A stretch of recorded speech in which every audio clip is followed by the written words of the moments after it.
Hey guys, this is Tom from Virtual Tours Creator, and in this tutorial I'm gonna teach you everything on how to operate your Insta360 ONE R camera, starting from what app to download, and then we're gonna set up the camera, upload the firmware, and we will also take some photos.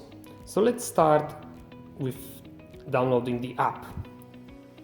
You have to go to App Store and find the Insta360 ONE R app, which has a red circle like that. All we have to do is press download. When the app is downloaded, just press open. We just have to follow all the instructions and allow everything. Allow while using the app, use Bluetooth, send notifications, and now it's ready to operate.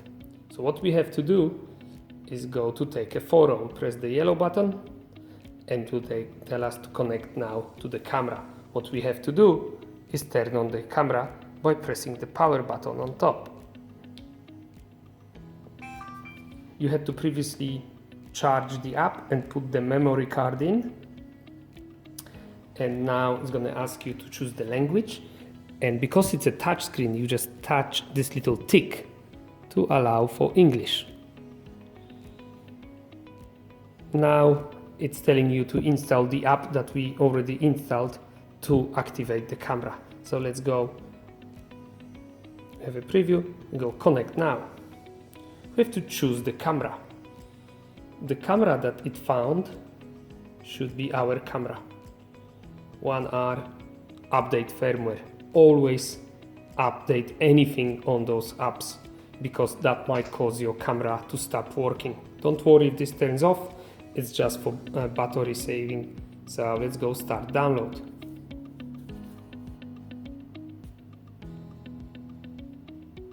Okay, now the download is complete and we have to connect to the camera to update the firmware. So the firmware is now in the app, not in the camera just yet. So you just press this yellow button, connecting camera to the phone. You go yes, confirm on the screen.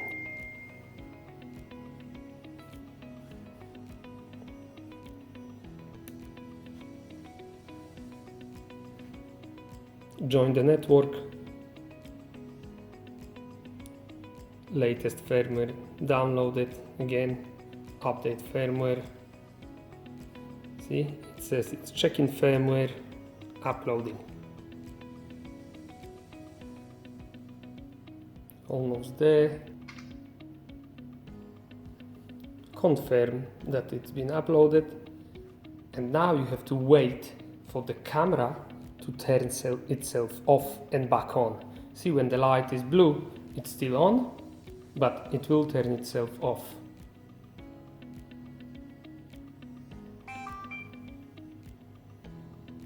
There you go, it turns itself back on. You can confirm the language again and confirm here. Now we have to reconnect again. Choose your camera.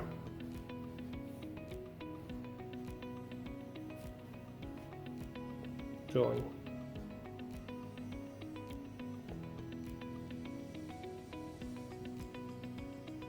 Activate.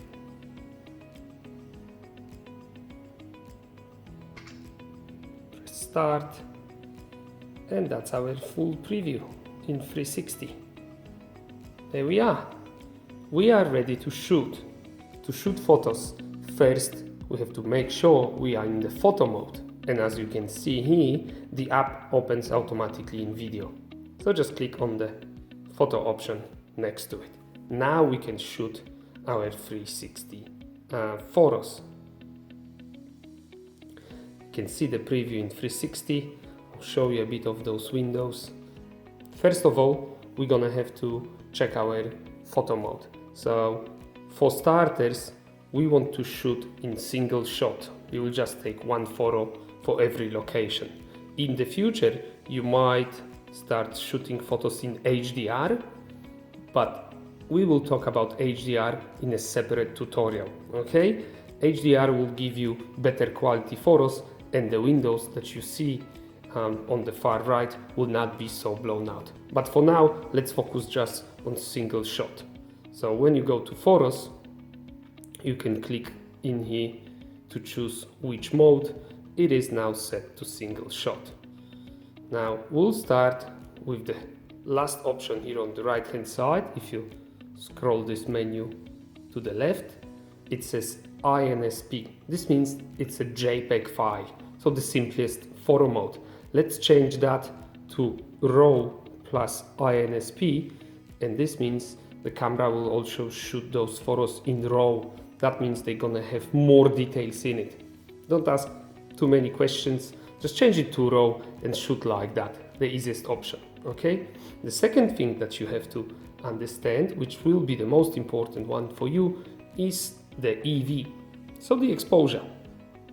This little sun is a logo that you click on, and now if you scroll it to maybe +2, you can make the photo brighter. Yeah, if there's no electricity in the house, you might brighten up the room, but you have to watch out because you might blow up the windows. And if the windows are blown up in the 0 mode, you can simply go to maybe -half, and then the windows look much better. Can you see that? So let's leave it on -half or on 0 at the moment. Now, and the last option that you have to remember, which is this one, it says auto, it's the ISO priority. ISO. So in here, we're gonna have to find the ISO priority, and we're gonna shoot with ISO mainly set up to 100. You can set it up to 200, 400, but you have to remember the higher the ISO is, the more noise and grain you will have in the photos. So keep the ISO to an absolute minimum. In here, it's just in 100. So we will always shoot in single shot with ISO priority set to 100 with the photos in RAW, and now we can play with the exposure.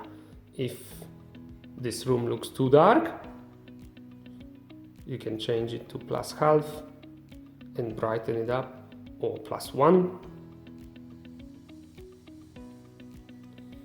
But you probably worry about the windows, so let's go the other way around and go to 0 or -half.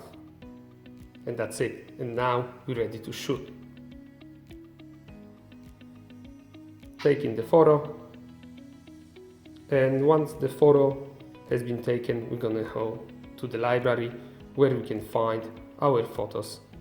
You can find it in the album next to that yellow button to show you all the photos that you took before. Now what you have to do is download those photos to your mobile phone first. When you go to your library, you have some photos in the camera and also on your local disk. To download all your photos at once, just choose the select option, tick the photos that you want to download, and download them to your photo library first. Okay? Now, once they are downloaded to the app, you will export them to your phone library. To do that, you have to select them again and just choose 1 or 2, and you choose this option to export the photos. Exporting 2 out of 2, 10 out of 10, confirm, exported, and now you'll find them in your local photo library. There you go, 1 and 2. That's it. Thank you very much. See you in the next tutorial.